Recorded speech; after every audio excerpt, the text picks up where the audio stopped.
का show exam में आपका स्वागत करता हूँ। हमारा चल रहा है एमपी का चैप्टर नंबर 3 मध्य प्रदेश का भौगोलिक विभाजन, और उसमें हमने 6 पार्ट कवर कर लिए। और आज हम पार्ट 7 की बात करेंगे, यानी कि 7 पार्ट हम आज पढ़ेंगे। तो दोस्तों हम देख लेते हैं हमने क्या क्या पढ़ा। आज हम पढ़ने वाले हैं पहले सतपुड़ा मैकाल श्रेणी या पर्वत। ठीक है, ये आज हम कवर करने वाले हैं। इसके पहले देखिए हमारा 6 जो पार्ट है वो कौन कौन से हो गए। देखिए ये हो गया हमारा मध्य उच्च प्रदेश के अंतर्गत हमने पढ़ा था मध्य भारत का पठार, मालवा का, बुंदेलखंड का पठार, रीवा पन्ना का, नर्मदा सोन घाटी। ये हमने मध्य उच्च प्रदेश के अंतर्गत पढ़ा था। इसके बाद हमने पढ़ा था बघेलखंड का पठार, और आज हम पढ़ने वाले हैं सतपुड़ा मैकाल श्रेणी। देखिए चलते हैं इसकी स्थिति की बात कर लेते हैं। इसकी स्थिति दोस्तों 21 डिग्री उत्तरी अक्षांश से 23 डिग्री उत्तरी अक्षांश से है। और इसकी पूर्वी देशांतर की हम बात करें तो 74 डिग्री 30 मिनट पूर्वी देशांतर से 81 डिग्री पूर्वी देशांतर तक इसका विस्तार है, स्थिति है इसकी जो है। देखिए इसके विस्तार की हम बात करें तो विस्तार कितना है। यह नर्मदा के समानांतर पश्चिम से पूर्व तक फैली है ना। बालाघाट, छिंदवाड़ा, होशंगाबाद, हरदा है ना, खंडवा, खरगोन, बैतूल आदि जिलों में पूर्णतः आंशिक रूप से यह शामिल है। ठीक है, नर्मदा के समानांतर का मतलब क्या होता है कि जैसे नर्मदा नदी से निकली हुई है ना, तो ये जो पठार है ये भी उसके समानांतर इस तरीके से कुछ बना हुआ है, इस तरह से। तो ये उसके समानांतर टाइप का हो चुका। बात करेंगे निर्माण की, तो उसका निर्माण सतपुड़ा मैकल श्रेणी का निर्माण पूर्वी भाग में आर्कियन युगीन धारवाड़ चट्टानों से तथा पश्चिमी भाग में बैसाल्ट चट्टानों के अपरदन वापचे से हुआ है।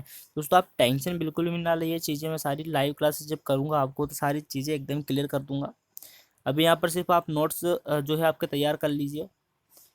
ठीक है, चलते हैं यहाँ की मिट्टी देख लेते हैं। मिट्टी कैसी है सतपुड़ा मैकाल श्रेणी की, तो यह पूर्वी भाग में लाल पीली मिट्टी, पश्चिमी भाग में काली मिट्टी तथा बालाघाट के आसपास लेटराइट मिट्टी यहाँ पर जो है पाई जाती है।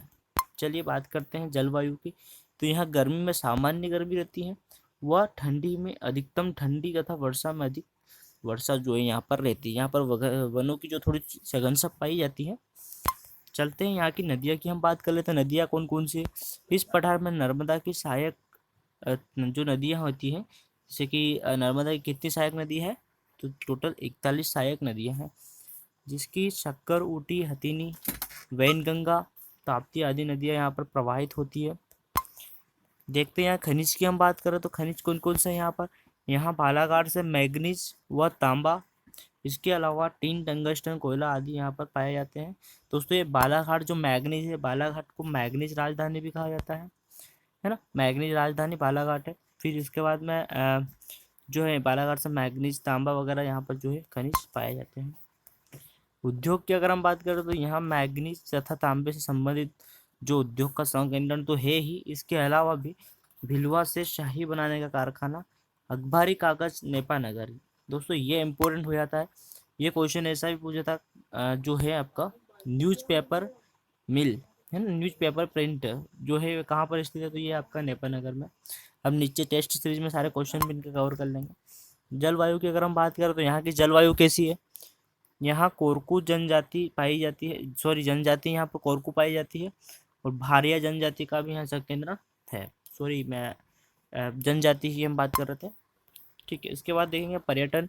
तो पर्यटन यहाँ 52 गजा जो है बड़वानी में स्थित है, मुक्तागिरी है, असीरगढ़ और में जो बुरहानपुर में है, पंचमढ़ी, होशंगाबाद में पर्यटन आदि स्थल है। पंचमढ़ी बहुत इंपॉर्टेंट हो जाता है, यहाँ पर जो है बहुत अधिक वर्षा होती है ना। चलते हैं विशेष हम बात करेंगे, विशेष क्या है। तो विशेष यहाँ पर बुरहानपुर में ताप्ती नदी के तट पर ताजमहल बनाया जाता है, प्रस्तावित था है ना, जिसके साक्ष्य यहाँ से मिलते हैं। यानी कि जो ताजमहल जो बनाने वाले थे वो बुरहानपुर के में ताप्ती नदी के तट पर बनाना जो था प्रस्तावित था, जिसके साक्ष्य यहाँ से मिलते हैं। मोगली लैंड भी यहाँ पर है स्थित पेंच में। धूपगढ़ की सबसे ये इंपॉर्टेंट हो जाता है दोस्तों। धूपगढ़ की सबसे ऊंची चोटी जो है वो यहाँ पर है, जिसकी ऊंचाई कितनी 1350 मीटर, ये पूछा जाता है। फिर देख लेते हैं यहाँ के सबसे गहरा क्षेत्र कौन सा है यहाँ पे। तो पातालकोट सबसे गहरा क्षेत्र यहाँ पर है निचला। निचले का मतलब होता है दोस्तों कि ऐसी गहराई में है ना, सबसे गहरा यानी कि सबसे नीचे की साइड। चलिए बात करते हैं हम टेस्ट सीरीज़ की। इसके पहले आपको बता दूं कि अगर आप हमारे चैनल पर नया है तो चैनल को सब्सक्राइब कर दीजिए, लाइक कर दीजिए, साथ ही बेल आइकन को भी प्रेस कर दिए ताकि हमारे हर वीडियो का नोटिफिकेशन मिल सके। सारे वीडियोस के एंड चैप्टर्स की जो आप पीडीएफ पाना चाहते हैं, पीडीएफ, तो वो हमारे टेलीग्राम चैनल पर जा सकते हैं, जिसका लिंक मैं नीचे डिस्क्रिप्शन में दे दूंगा। चलिए इस टेस्ट सीरीज देख लेते हैं। टेस्ट सीरीज देखिए, यहाँ पर आया धूपगढ़ की चोटी की ऊंचाई कितनी है, आप भी कमेंट करके बताइए। इसकी ऊंचाई दोस्तों 1350 मीटर, 1350 मीटर। चलते हैं अगले क्वेश्चन की ओर। सबसे अधिक वर्षा वाला क्षेत्र कौन सा है, ये भी मैंने अभी बताया था आपको, ये भी आप मुझे बता सकते हैं अच्छे से। Pachmarhi, very good. पंचमढ़ी कहाँ पर स्थित है ये? होशंगाबाद में स्थित है। चलिए, मैग्नीज राजधानी किसे कहते हैं, ये इंपॉर्टेंट क्वेश्चन हो जाता है। मैग्नीज राजधानी किसे कहते हैं? मैग्नीज राजधानी बालाघाट को, बालाघाट को मैग्नीज राजधानी कहा जाता है। न्यूज प्रिंट मिल कहाँ स्थित है, ये देखिए इंपॉर्टेंट क्वेश्चन आ गया, इसका आंसर दीजिए। नेपाल नगर में।